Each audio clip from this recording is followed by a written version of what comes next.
penting. Jadi itu saya ini kan orang tua dan adik. Minggu lalu itu para orang tua dipindah ke sekolah untuk diadakan penyuluhan tentang penerimaan dana beasiswa. Kemudian pada saat penyuluhan itu diberitahukan bahwa setiap anak itu akan menerima dana sebesar 750.000. Tapi kenapa pada saat kemarin dicairkan hanya bisa dicairkan 500.000 dan tidak ada penjelasan kemana dana yang 250.000 itu? Kenapa tidak ada penjelasan dari sekolah? Mohon maaf, sebelumnya saya jelaskan mengenai dana 250.000 tersebut digunakan untuk iuran kebersihan dan uang buku. Dan seperti diketahui anak ibu bersekolah di sini kan gratis, jadi saya rasa iuran tersebut wajar. Tapi kan gratis itu adalah program dari pemerintah, apalagi sekolah itu adalah sekolah negeri, jadi wajar saja kalau anak saya sekolah di sini itu gratis. Mohon maaf, untuk kalau ibu mau protes silakan protes ke kepala sekolah. Saya di sini hanya menjalankan tugas saya. Baiklah ibu, kalau begitu saya mohon pamit ya bu, saya akan menuju ke sekolah. Saya permisi dulu bu. Assalamualaikum. Waalaikumsalam. Jadi dapat disimpulkan juga bahwa dari kasus tadi, korupsi bukan hanya terjadi pada instansi pemerintahan ataupun perusahaan-perusahaan. Bahkan instansi pendidikan sekalipun juga bisa melakukan korupsi gitu ya. Korupsinya apa? Korupsinya adalah pemotongan dana beasiswa. Dana beasiswa dipotong tapi tidak transparan, tidak diberitahukan kepada orang tua untuk apa dana tersebut dan tersebut.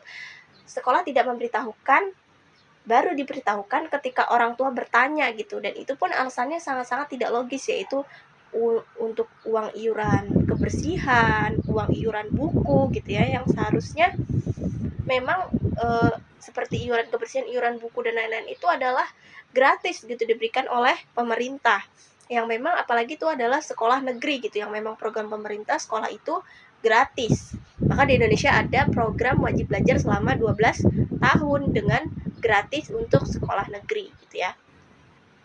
Jadi alasannya untuk iuran kebersihan, iuran buku dan lain-lain itu tidak masuk akal gitu ya. Padahal dalam undang-undang ada aturan yang menjerat tentang tindak pidana korupsi, yaitu Undang-Undang Nomor 31 Tahun 1999, kemudian diubah menjadi Undang-Undang Nomor 20 Tahun 2001.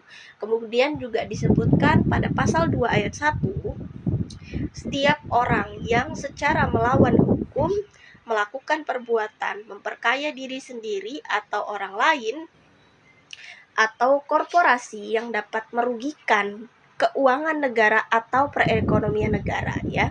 Kemudian disebutkan juga pada pasal 3, penyalahgunaan kewenangan, kesempatan atau sarana karena jabatan atau kedudukan gitu ya. Dalam artian di situ berarti setiap orang yang melakukan tindak korupsi, baik itu karena ada sarana atau jabatan atau ada kesempatan, kemudian dia melakukan tindak korupsi secara sengaja atau tidak, baik untuk dirinya sendiri ataupun orang lain, maka sudah dapat dijerat dengan pasal 2 ayat 1 dan pasal 3. Berarti dia telah melakukan tindak pidana korupsi gitu ya. Di Indonesia sendiri itu ada banyak macam korupsinya. Bukan hanya masalah pemotongan dana, tapi juga ada nepotisme. Apa sih nepotisme itu? Ya, nepotisme itu adalah orang yang lebih mengutamakan kepentingan orang-orang terdekatnya. Contoh kecilnya saja. Misal nih, kepala sekolah punya keponakan yang pengen dapat beasiswa gitu. Walaupun sebenarnya menurut persyaratan keponakannya ini nggak layak gitu untuk dapat beasiswa, tapi karena dia adalah keponakan si kepala sekolah, maka ketika pendaftaran beasiswa, si anak tersebut dimasukkan namanya agar mendapatkan beasiswa, maka itu sudah termasuk dalam nepotisme gitu, karena dia menyeret seluruh keluarganya gitu. Maka itu sudah disebut dengan nepotisme gitu. Kemudian apalagi sih contoh kecil lain yang merupakan tindak korupsi?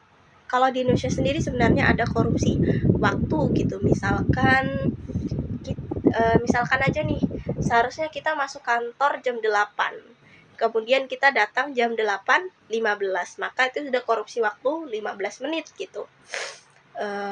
Jadi itu sudah merupakan juga tindak korupsi. Nah, selain korupsi waktu, kemudian korupsi dana, ada juga nepotisme gitu. Apa sih sebenarnya pengertian korupsi? Nah, jadi korupsi itu adalah penyalahgunaan jabatan atau kedudukan kemudian untuk mengkhianati kepercayaan publik. Seperti apa mengkhianati kepercayaan publik itu? Dalam artian seperti ini. Misal nih, ada anggota DPR yang melakukan pencalonan diri sebagai anggota DPR gitu. Kemudian di hadapan publik dia menyampaikanlah nih visi misinya dia, kemudian cara dia berkampanye untuk menarik suara agar mencoblos si anggota DPR gitu. Pasti setiap anggota DPR mencalonkan diri akan memberikan janji-janji manis nih sampai akhirnya si masyarakat dan publik percaya kalau dia adalah orang yang amanah gitu. Tetapi pada kenyataannya ketika dia terpilih menjadi anggota DPR, dia melakukan korupsi dana yang sangat besar gitu. Sehingga dia ini sudah termasuk dalam tindak pidana korupsi karena dia telah melakukan pembohongan publik atau mengkhianati kepercayaan publik gitu. Nah, itu juga merupakan salah satu pengertian dari si korupsi itu sendiri. Nah, jadi kalau di Indonesia sendiri itu sebenarnya selain korupsi dana beasiswa itu juga banyak sekali gitu korupsi-korupsi lainnya. Nah, contoh kecilnya tadi dari kasus itu adalah dana itu dipotong sebesar 250.000 gitu. Coba kita bayangkan gitu, 250.000 setiap satu anak. Bagaimana kalau penerima beasiswa itu ada 10 anak, maka sudah 2.500.000. Kemudian bayangkan juga kalau misalnya penerima beasiswa itu sampai 100 orang. Berapa puluh juta atau berapa ratus juta yang diterima si sekolah ini gitu. Dengan alasan untuk uang iuran kebersihan, untuk iuran buku dan lain-lain gitu. Padahal itu alasan yang sangat tidak logis. Nah, jadi sehingga sebenarnya korupsi di Indonesia itu banyak yang ditutup-tutupi, tidak transparan, tidak akuntabel, tidak terbuka terhadap publik gitu ya. Karena sebenarnya korupsi itu sudah ada sejak zaman Belanda.